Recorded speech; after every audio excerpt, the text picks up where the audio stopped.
আমার প্রিয় মাধ্যমিক পরীক্ষার্থীরা, আজকের এই ভিডিওটির মাধ্যমে আমি তোমাদের এবিটিএ টেস্ট পেপারের ভূগোল বিষয়ের 57 নম্বর পেজে সমস্ত এমসিকিউ এবং এসিকিউগুলো নির্ভুলভাবে করে দিচ্ছি। তোমরা সম্পূর্ণ ভিডিওটা দেখবে, একটু স্কিপ না করে। আচ্ছা, যাই হোক, তোমরা প্রথমে দেখে নাও বিভাগ ক, বিকল্পগুলির থেকে সঠিক উত্তরটি নির্বাচন করে লেখো। একের দাগে দেখো আছে লবণযুক্ত শিলাস্তরের উপর নদীর প্রধান ক্ষয় প্রক্রিয়াটি হলো।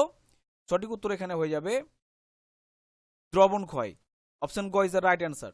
2, পৃথিবীর অ্যালবেডোর পরিমাণ। সঠিক উত্তর এখানে হয়ে যাবে অপশন খ 34%।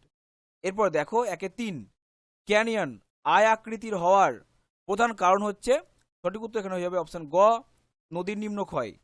এরপর দেখো 4, সম্পৃক্ত বায়ু যে বিষয়ের সাথে যুক্ত সেটি হলো তোমাদের এখানে দুটো অপশন গ এবং ঘ, যে দুটো অপশন দেওয়া আছে সেই দুটো অপশন ঠিক হবে। যাই হোক, এরপরে তোমরা দেখে নাও 5, একটি অগ্নি সঞ্চারক বর্জ্য পথের নাম লিখো। সঠিক উত্তর অপশন ক মিথাইল। এরপরে দেখো 6, পশ্চিম ঘাট পর্বতমালার সর্বোচ্চ শৃঙ্গের নাম। সঠিক উত্তর হয়ে যাবে অপশন ক আনাইমুদি। 7, পৃথিবীর সর্বাধিক উষ্ণতা ও সর্বাধিক বৃষ্টিপাত দেখা যায়। সবসময়ের জন্য মনে রাখবে সঠিক উত্তর অপশন ক নিরক্ষীয় জলবায়ু অঞ্চলে। আচ্ছা, এরপরে দেখো 8, বিশ্ব পরিবেশ দিবস পালিত হয়। তোমরা প্রত্যেকেই জানো হয়তো এই প্রশ্নটির উত্তর। যাই হোক, সঠিক উত্তর অপশন গ 5ই জুন। এরপর দেখো 9, বিশুদ্ধ কাঁচামাল ভিত্তিক শিল্পটি হলো। সঠিক উত্তর এখানে হয়ে যাবে অপশন গ বস্ত্র বয়ন শিল্প। 10, ভারতের দীর্ঘতম জাতীয় সড়কপথটি হলো। এখানে তোমরা দেখবে অপশন গ এ NH48 করা আছে, আসলে এটি হবে NH44। ঠিক আছে, এটি সঠিক উত্তর হবে NH44। তারপর দেখো 11, ভারতের উচ্চতম জলপ্রপাত। সঠিক উত্তর অপশন ঘ কুঞ্চি তল। তারপর দেখো 12, বল উইভিল পোকার আক্রমণ ঘটে। সঠিক উত্তর অপশন খ কার্পাস গাছে। 13, মৌসুমি বিস্ফোরণের ফলে যে ঋতু সূচনা হয় সেটি হবে অবশ্যই বর্ষাকালে। তোমরা এই প্রসঙ্গে মনে রাখবে যে মৌসুমি বায়ু যখন প্রত্যাবর্তন করে তখন সেখানে আমাদের শরৎকালের সূচনা হবে। এরপর দেখো 14, ভারতে ভূ বৈচিত্র্য সূচক মানচিত্রে প্রকাশক সংস্থাটি হলো SOI, অর্থাৎ সার্ভে অফ ইন্ডিয়া। বিভাগ খ,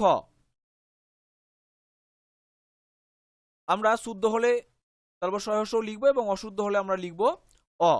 যাই হোক, দেখো 2-এর দাগে নীল নদের বদ্বীপ পাখির পায়ের আঙুলের মতো, এটি কিন্তু ভুল। যাই হোক, তোমরা এখানে অশুদ্ধ লিখবে, আমি টি দিয়ে শুদ্ধ দেখাচ্ছি এবং এফ দিয়ে অশুদ্ধ দেখাচ্ছি। ঠিক আছে, তাহলে নীল নদের বদ্বীপ পাখির পায়ের আঙুলের মতো এটি ভুল, মানে এটি অশুদ্ধ। এর সঠিক উত্তরটি হবে মিসিসিপি নদীর বদ্বীপ পাখির পায়ের আঙুলের মতো। 2, ভারতের সর্বোচ্চ মালভূমি ডেকান ট্র্যাপ, এটি ভুল।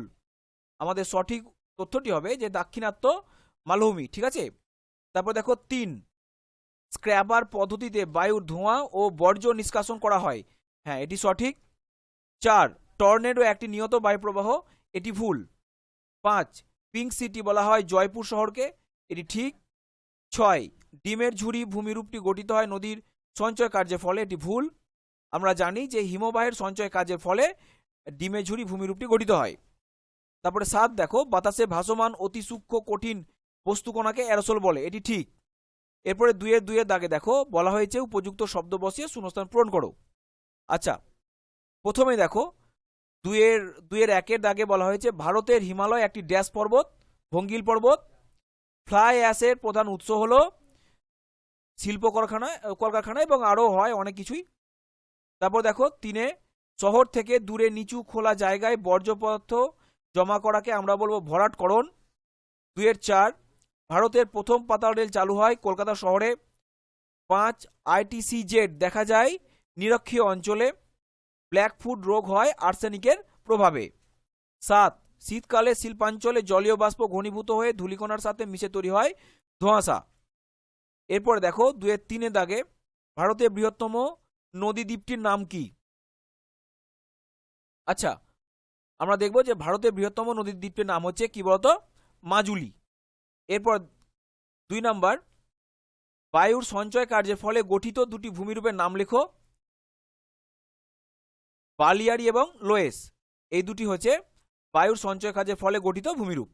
এরপর দেখো 3, এখানে বলা হয়েছে দুন উপত্যকা কাকে বলে। তোমরা উত্তর লিখবে সুন্দর করে, যে শিবালিক ও হিমালয়ের মধ্যবর্তী যে এলাকা, সেই এলাকাকে বলা হবে আমাদের দুন উপত্যকা। এরপর দেখো 4, ভারতের মহাকাশ গবেষণা সংস্থার নাম কি? তোমরা প্রত্যেকে জানো হয়তো এই প্রশ্নটির উত্তর, যাই হোক লিখে রাখো, ইসরো। তারপরে দেখো ই ওয়েস্ট কি? ঠিক আছে, আমরা দেখে নিই। ইলেকট্রনিক্স বর্জ্যকে আমরা বলবো ই ওয়েস্ট, যেমন ভাঙা মোবাইল, ভাঙা রেডিও, ভাঙা টিভি, এসবগুলো। তারপর দেখো 6, ভারতের দক্ষিণতম বিন্দু কাকে বলা হয়? সঠিক উত্তর হবে ইন্দিরা পয়েন্টকে ভারতের দক্ষিণতম বিন্দু বলা হয়। আচ্ছা, বোলসন কি? তোমরা দেখে নাও, এই প্রশ্নটি হয়তো তোমাদের কাছে আনকমন মনে হতে পারে। মরু এবং মরুপ্রায় অঞ্চলের শুষ্ক গিরিখাতকে বলা হবে বোলসন। এরপরে দেখো সোনালী তন্তু কাকে বলা হয়? পাটকে। বাম দিকের সঙ্গে ডান দিক চলো মিলিয়ে নিই। ইউট্রফিকেশনের সঙ্গে তোমরা মিলিয়ে দেবে প্রাণীর মৃত্যু। নদীর সমভূমি প্রবাহের সঙ্গে মিলিয়ে দাও প্লাবনভূমি। কালবৈশাখীর সঙ্গে এপ্রিল মাস, আর ডক্টর সুইন্ডের সঙ্গে হারমাট্টান। আমি তোমাদের এই পেজের যে ম্যাপ পয়েন্টগুলো রয়েছে সেগুলো অবশ্যই পরবর্তীতে ভিডিওতে বানিয়ে দেবো, এবং তার লিঙ্ক আজকের এই ভিডিওটির ডেসক্রিপশন বক্সে দিয়ে দেবো। আর আমি তোমাদের এই চ্যানেলের মাধ্যমে বাংলা, ইংরেজি, ইতিহাস এবং ভূগোল এই 4টি বিষয়ের এবিটিএ টেস্ট পেপারের সমস্ত পেজগুলো সলভ করে দিচ্ছি। তোমরা অবশ্যই চ্যানেলটি সাবস্ক্রাইব করে পাশে থাকবে।